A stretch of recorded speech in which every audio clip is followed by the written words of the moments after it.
The Hagen-Poiseuille equation shows that the flow in a tube is proportional to the gradient in the total energy, total head, and proportional to the tube size to the fourth power.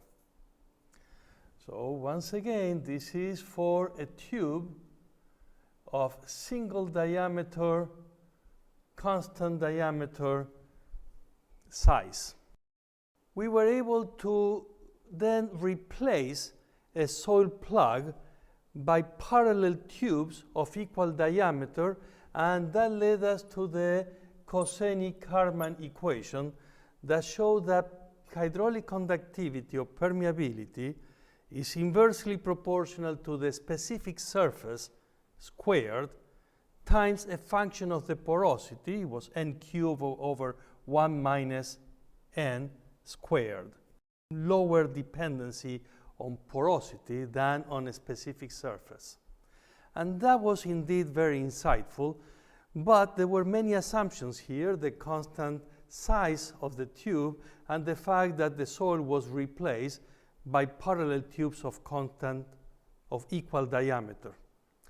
So let's see how can we generalize this situation.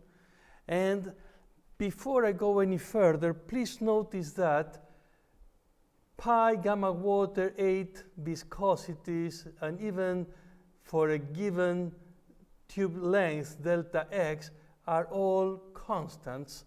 And so I can say that this is Q times, consider these ones as the constant, is going to be alpha r fourth delta h total. Now, for a given tube, this is a new factor that we can call beta. So this is beta for the ith tube times delta H total. So for a given tube, you will know all that. With that in mind, now instead of looking at a single tube, let's look at a network of tubes. So we're going to create a network.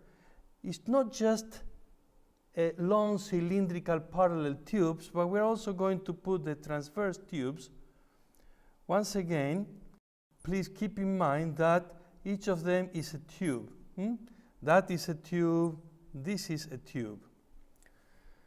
Mass conservation requires that all the flow that converges to a node is equal to all the flow that comes out of the node. So because of mass conservation, the sum of the Q's coming into a node must be equal to 0. That means that the flow coming or exiting from above, the one coming from the left, the one coming from the right, and the one coming from below, whether they are converging or diverging, must equal to 0. Now, for each of these tubes, we know their beta values, which is an expression that we have described here. So we already know that value. What we don't know is the jump in total energy, jump in total head across or along the tube. So we're going to rewrite this by beta for the tube that comes from above times h above minus h at the center node plus the beta that comes from below times the h at the node below minus the h at the node in the center that we are considering, plus the beta for the tube on the left, h on the node to the left minus h at the node in the center, plus beta for the right, h right minus h center. And this has to be equal to 0. So notice that we can move h center, h center, h center, h center to the left but each of them will go with its own beta. So we can rewrite this as follows: beta above H above, or these are all H total, plus beta below H below, plus,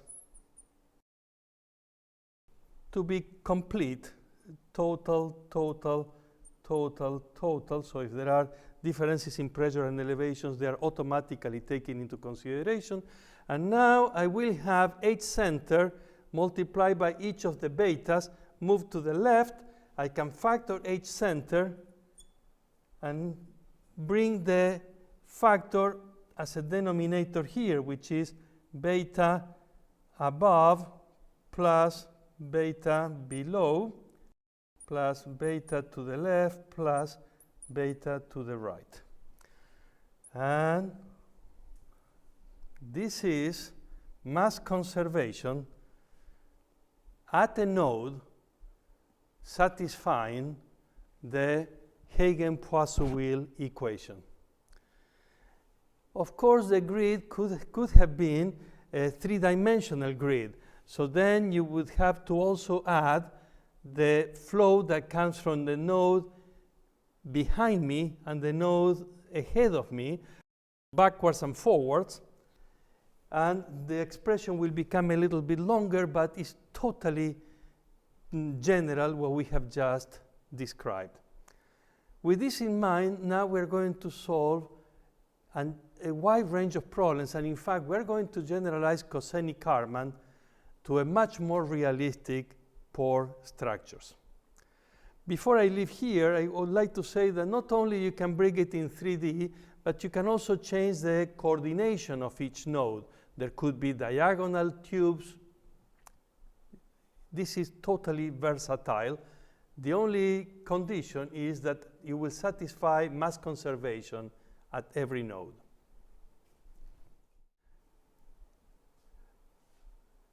To summarize the previous derivations, we started with Hagen-Poiseuille equation. We call all these factor beta for each tube, realizing that we know all that for a given tube. And the only thing that we do not know is the head drop along the tube segment. And now we can assume mass conservation, and all the fluid that will converge and diverge to a central node will have to add up to 0, which tells me that the total head at the center tube, the total head at the center node, is related to the total heads on the neighboring nodes, interconnected nodes, by this function, where these beta values are the beta coefficients for the neighboring tubes. Now let's try to solve a problem, and let's do it first in 2D. So let's say that we are replacing a soil plug with a two-dimensional network, and that we connect the entry through a very pervious system to the entry head, and we connect the exit through a very pervious system to the exit head. So this, given the gradient, this will be overflowing here. And we realize that every node at the entry has a different elevation, but if we connect a tube, a piezometer, it will rise to the same elevation because this has very high connectivity. It's just a chamber. And so all these nodes have known inlet total head, and all these nodes, by the same reasoning, have the same outlet total head. The question is that we do not know the total heads at the center, and if I had drawn this correctly, this delta x and the delta z values would have been the same, but it's not really necessary, because you see delta x and delta z will be built in the beta values. So actually you can put them in, and if you have diagonal elements, etc., you can actually put the real value. Delta z and delta x do not necessarily need to be the same. Now we can apply the kernel, which, as you can see, it takes values of the total heads above, below, to the left, and to the right to compute the total head at the center. And I can write an equation for each node at the center of this grid.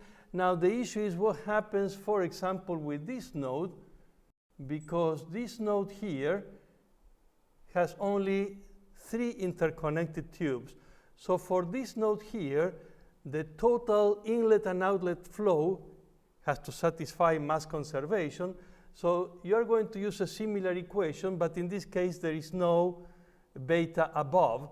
So the beta above would cancel out, and the beta above would cancel out, and you're going to use the additional 3 terms. The same would happen when you place the kernel. In this case, there is no node below, and you're just going to use the nodes that are interconnected to the system. Now we can go back, and you can do it with a double do loop, or you can do it in Excel using the solver. You know these total heads at the boundaries. You know the equations for each of the nodes, and the system should go up and down with the kernel until the values of the total heads at the center don't change anymore. At that point, you're going to have, if you're using in Excel the solver, you're going to have the values of H total at all nodes. And therefore, then you can do anything you want. You can compute pore pressures, or you can compute gradients between any two tubes. In fact, let's do that. For example, let's say that we would like to compute now the permeability across the system, and permeability is equal to Q total is equal to KIA, which is equal to the summation of all the flows in tubes across any section. So let's take a section here. I only need to look at the flow rate across a section. So I only need to consider this tube, the tubes that I'm highlighting here. And so the sum of the flow across those 5 tubes is going to tell me the flow that goes through the whole porous network. Because it's the same going through that section, the next one, or any other one. So knowing the total head on the nodes on the left and on the right, I go back to the Hagen-Poiseuille equation. I know the beta values for all these horizontal tubes. I add them up. I can compute the total flow. Now that I know the total flow, now K is going to be equal to Q total divided IA. Now, the gradient you know because from this total head here, you know the total gradient in the system. Let's call this delta H. So this gradient, you know it. This Q total is the summation of Q in tubes across a parallel section, and this will be delta H overall divided the total length, and you know the delta X, you know the number of nodes that you have, so you know the total length of the system. The question, because of this two-dimensional system, is what is actually the area. So here you have the height, but we don't have depth. So it will be the height times a quantity of depth, but really we're in a two-dimensional system unless you want to believe that this was representative of a slice, and probably if that's the case, it would have been of thickness dx. But it's a choice that you have to make. But that's exactly the versatility that this has. And so let me erase and come back and show you some of the things that you can accomplish.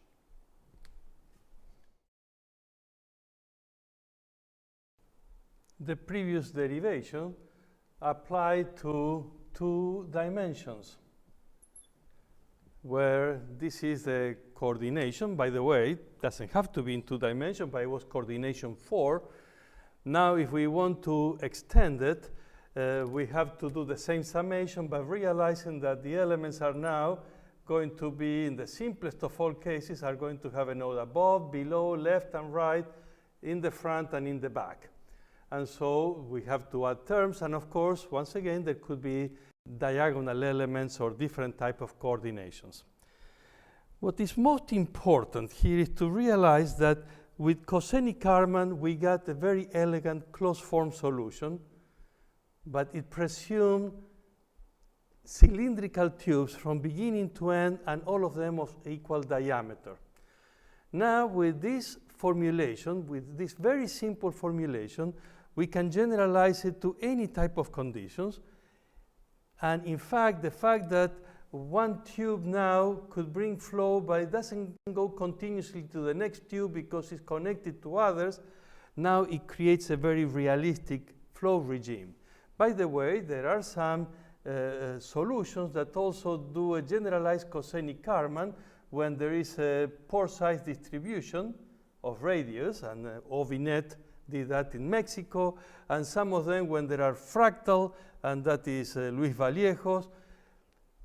But this is even much more general. Of course, it doesn't give you a closed-form solution, but you can solve pretty much any problem that you want. You can explore connectivity, pore size distribution. Furthermore, when we look at nature, nature didn't create things very much at random, except when there is a confluence of rivers. For example, two or rivers coming together, it could be a very messy structure, but sedimentary layers tend to be quite layered, and that means that there will be a higher correlation length horizontally than vertically, so we can explore correlation length. For any of these systems, we can compute the flow rate in each and every tube because we will know the total head on both ends of every tube, therefore we know the flow rate on every tube. And now we can make a distribution, we can sort them and make a distribution and to recognize how many of the pores are responsible for 90% of the flow. And you'll be surprised that a small number of pores are responsible for most of the flow, particularly when they are correlated in a space, so they tend to form more continuous tubes. So it's carrying distribution, what percentage of the pores are responsible for the flow. And then we can add particles and see how particles migrate, because migration will depend on the flow velocity and the drag force. And we can see how particles migrate in the pores network and they may get stuck at pore throats. And we can study filter criteria. So filters. Furthermore, now we can put reactive fluid flow, and depending on the residency time of the flow, if you know the flow rate, you can turn it around and compute the velocity and length gives you the residency time, and with the reactivity, you can compute how much of the tube has been eroded. And now larger tubes that tend to carry more flow will tend to be the ones that will get eroded the most, and that creates a positive feedback loop that leads to wormholes and karst terrain. So you can explore reactive fluid flow. In summary, pore network models are very elegant numerical techniques based on very simple fundamental concepts. We're going back to Hagen-Poiseuille equation that can help us understand from the pore scale a wide range of complex flow situations in soils and granular materials. This could be as well fractured rocks. Before I forget, you can also explore the invasion of air, for example, and air will prefer to invade through the larger pores, being the non-wetting fluid, so you can explore unsaturated soils. And this is identical to resource recovery for oil and gas and phase transformations, etc. A very versatile technique that not only allows us to understand the fundamentals of what hydraulic conductivity and permeability is in porous media, it allows us to understand a wide range of coupled processes.